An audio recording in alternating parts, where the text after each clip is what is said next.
Imagine this. You're hiking through the misty cloud forests of South America. The air is thick with humidity, everything is lush and green, and suddenly you spot something peculiar.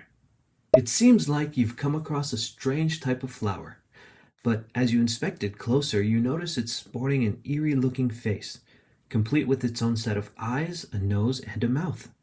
What's stranger still, you notice that the flower's appearance mirrors that of a monkey, but you can't place which kind. It's not just some kind of flower you've stumbled into. You've entered the den of the dragons, better yet known as the Dracula orchids. Hey everyone, I'm Arrow. If there's one thing you should know about me, it's that I've always been fascinated by the downright strange things that generally make you go, wait, what? I'm here to share that curiosity with you, so if you're into that, you're in the right place. Now with that out of the way, let's get back to the uncanny world of these evolutionary enigmas. Our story begins with one Carlyle August Luer, a botanist so passionate about orchids that he single-handedly reclassified numerous species into what we now call the Dracula genus. However, this name is a slight misnomer. Rather than referring to the ever-infamous vampiric count, the term Dracula is actually Latin for little dragon. This is a nod to the orchid's Gothic aesthetic, given to them by the long spurs present on many of the flowers in this genus. That being said, talking about a genus with over 120 species of flowers might seem interesting, but let's be real, I value my sleep. So today, I'm narrowing it down to just 4 of the most intriguing ones that caught my attention. Alright, so I don't got a fancy section title for this part of the video, so let's just call it the exhibits. That being said, let's start with Exhibit A, the Dracula simia. Latin for little dragon monkey, it's widely known as the poster boy for monkey orchids. Found in the cloud forest regions of Ecuador and Peru, this orchid blooms year-round, releasing a scent reminiscent of ripe oranges. Now, if you're curious as to what a cloud forest is, it's just a higher altitude tropical or subtropical forest where persistent low-level clouds are present. Moving on, coming from the same region, there's Exhibit B, the Dracula gigas, which is Latin for giant dragon in this case. This one is like the simia's bigger, bolder sibling. Next we have Exhibit C, the Dracula benedictii. This orchid pays homage to Benedict Rosal, a legendary plant collector who didn't let losing his left hand in a mechanical accident stop him from discovering over 800 species of orchids. Now that is dedication. You can find these flowers in certain regions of Colombia. Finally, Exhibit D, the Dracula saulii, my personal favorite. Discovered in 2006, this orchid has hair-like structures that make it look even more like a monkey. To me, it's like it's the most alive of the bunch, like it's glaring at you with its tiny, evil little face.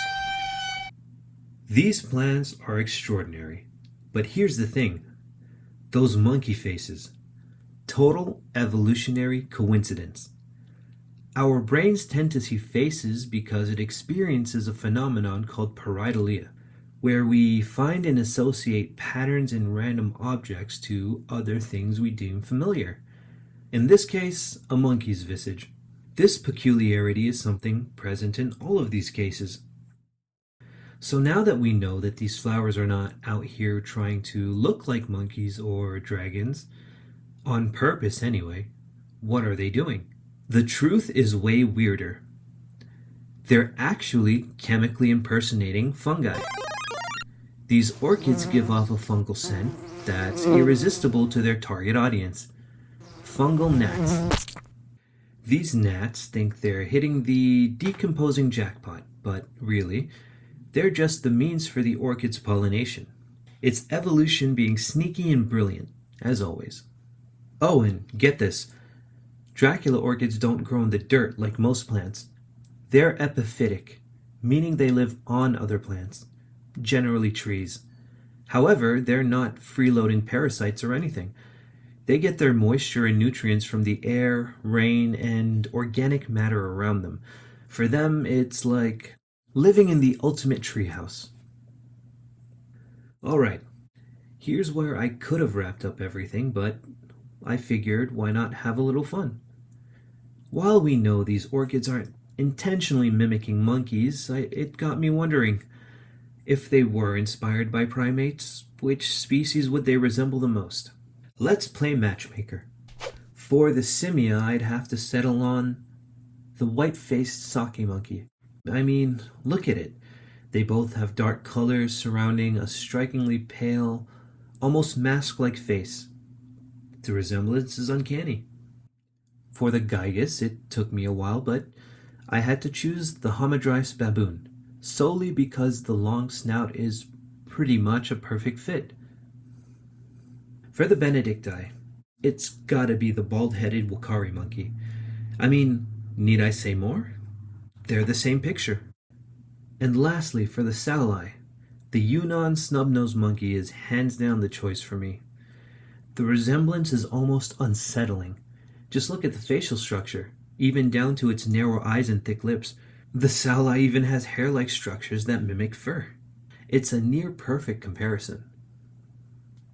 All right, those are my proposals. Now, if you guys have a better suggestion for any of these, let me know down in the comments. And while you're there, feel free to leave a like and a sub so I know that I'm doing something right. Okay, there you have it. What do you think? Are these flowers little dragons, monkeys, or something else entirely?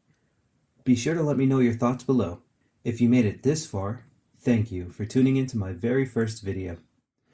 I'm Arrow, and I hope I'll see you next time I explore something weird. Until then, I'm out.